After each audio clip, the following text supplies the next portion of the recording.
Today, I'm going to show you a 2014 action-adventure movie titled Pompeii. Be ready for spoilers ahead. The movie kicks off with a grim scene of the bodies of victims of Pompeii as quotes on the destruction are made. In 62 AD in Britannia, a tribe of Celtic horsemen is brutally wiped out by Romans led by General Corvus.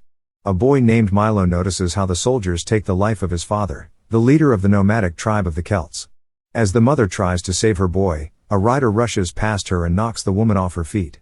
Corvus personally takes the life of Milo's mother and orders the execution of all the Celts. Realizing this, the boy pretends to be dead to escape the brutal death. He and the bodies of other people are dumped on a pile, and the nomad settlement is burned. In the morning, Milo climbs out of the mountain of corpses and sees his parents hanging from a nearby tree. Having escaped, Milo tries to survive and spends a night under a tree in the forest, but soon he is captured by slave traders. Fast forward 17 years, and a Greek slave owner named Grouse watches a class of gladiators battle. He is unimpressed until he sees the grown Milo, a talented gladiator the crowds call the Celt.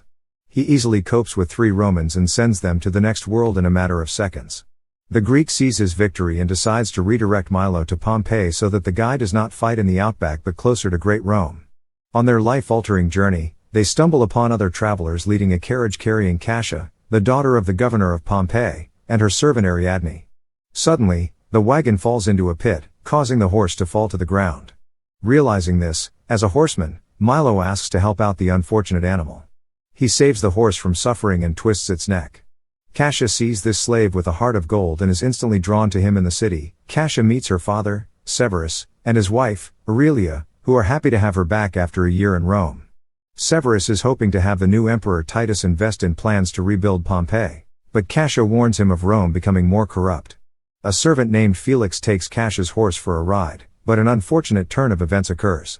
The angry volcano wakes up, which causes tremors. Felix tries to escape, but the panicked horse throws him off and runs away, leaving a helpless man to be swallowed up when a quake from the mountain opens up the earth under him. The scene then shifts to Milo finding himself in the basement of the local amphitheater where gladiators are kept. Atticus's friend takes notice of the Celt and offers to bet on whether he can survive the night. Atticus is sure that the newcomer will not last an hour, so he puts 2 glasses of wine against him. Soon, several gladiators provoke Milo into a fight as he took the life of the brother of one of them. The fight ensues, during which the Celt sends one gladiator to the next world and severely injures the second. The Greek stops the standoff and angrily asks Batiatus to take better care of his charges and sends Milo to Atticus's cage. At the gladiator arena, Milo soon has a rivalry with Atticus, a champion gladiator who, by Roman law, will be champion gladiator who, then his freedom after he attains one more victory. The duel between them is interrupted due to the fact that one of the gladiators decided to attack Milo from behind with a knife, but Atticus saw this and saved the Celt. After the duel, the gladiators are shown off at a party where Milo spots Proculus and realizes that the man who killed his parents is in town, Corvus. Now, a senator tells Severus the emperor will not invest in his plans, but Corvus will. Unbeknownst to the governor, Corvus is doing all this so he can get closer to Severus's daughter, Cassia, whom he grows lustful for. It turns out Cassia left Rome to escape Corvus's advances. In Severus's bathhouse, rich ladies can rent any of the gladiators for the night for a substantial reward. The large, dark-skinned Atticus attracts particular attention, while Milo is only interested in the governor's daughter Cassia. This is noticed not only by the girl's servant but also by her mother during the party. The volcano suddenly rumbles to life, sending tremors through the ground and creating a minor earthquake. This scares not only people but also horses. After learning that her horse is out of control, Cassia asks Milo to help her. The latter is unable to argue with the girl and allows the gladiator to enter the stable without any escort.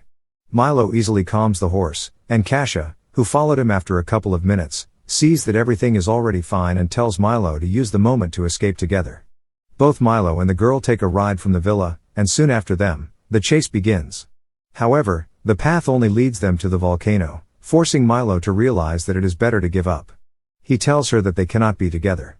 Returning to the villa, Corvus is ready to kill Milo, not recognizing him from the village massacre, but Cassia pleads for his life.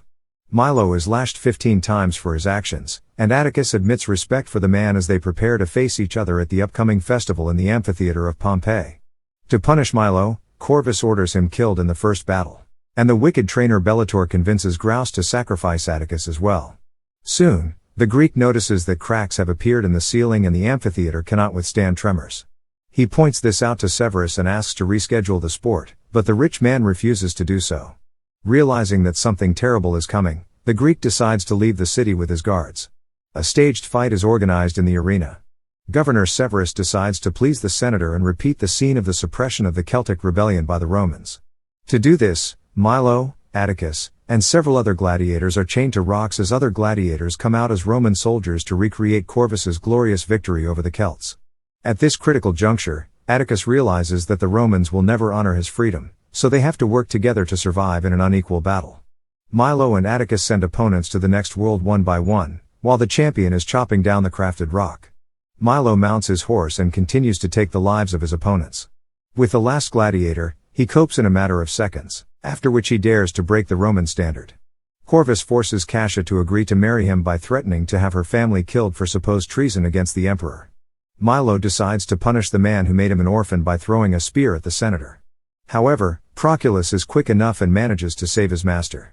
Atticus and Milo are surrounded by archers to eliminate the gladiators who dared to rebel against the Roman ruler. When Corvus is ready to give the order, Cassia defies him by holding a thumbs up for them to live, and he is taken to the villa to be locked up. The ground rumbles again, but Corvus calms the people down, claiming the earthquake is a sign from Vulcan. Corvus has his officer Proculus fight Milo one-on-one. Their battle is interrupted when the volcanic mount erupts again, creating quakes that cause the arena to collapse, sending Milo and Proculus crashing to the jail levels.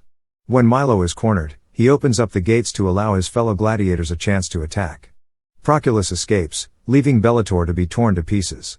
Seeing Corvus fall under a collapsed beam, Aurelia asks Severus to send the senator to the next world to save their daughter.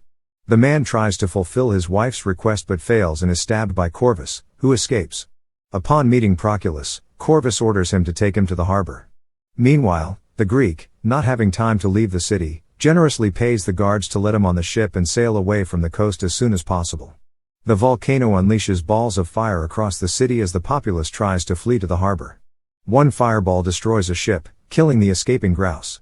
Aurelia tells Milo that Cassia is at the villa before dying. Milo races to the villa and manages to save Cassia, but Ariadne is killed when the villa collapses into the sea. Corvus and Proculus decide to kill the civilians who are blocking their path to safety. Atticus tries to reach the harbor, but a tsunami created by the volcano smashes into the city, destroying the outer walls and smashing apart ships. Atticus barely rescues a girl and her mother from the tidal wave. Reuniting with Atticus, Milo suggests searching the arena for horses to escape to the south. As the gladiators face Roman soldiers at the arena, Cassia sees the bodies of her parents only to be abducted by Corvus. Atticus has Milo chase the chariot carrying the two while he faces off against Proculus. The Romans manage to mortally wound Atticus, but the gladiator rises up to break the blade and use it to kill the soldier. Milo chases Corvus across the city, both barely avoiding balls of fire and collapsing roads and buildings. Cassia manages to free herself before the chariot crashes into the temple of Apollo. Milo and Corvus battle it out in a duel as a fireball destroys the temple. Cassia secures Corvus to a building as Milo declares that his god is coming to punish the evil senator. Milo and Cassia ride off as a pyroclastic surge races down the mountain and into the city, incinerating Corvus. At the arena, Atticus proudly meets his fate, proclaiming that he dies a free man. At the city outskirts, a horse throws off Milo and Cassia. Milo then tells Cassia to leave on horseback, but instead, she sends the horse off and stays behind, not wanting to spend her last few moments running. She and Milo passionately kiss as the pyroclastic flow engulfs them. The last shot is of the duo's bodies, now plaster casts and locked in an eternal embrace. Don't forget to like and subscribe for more videos like this. Have a nice day.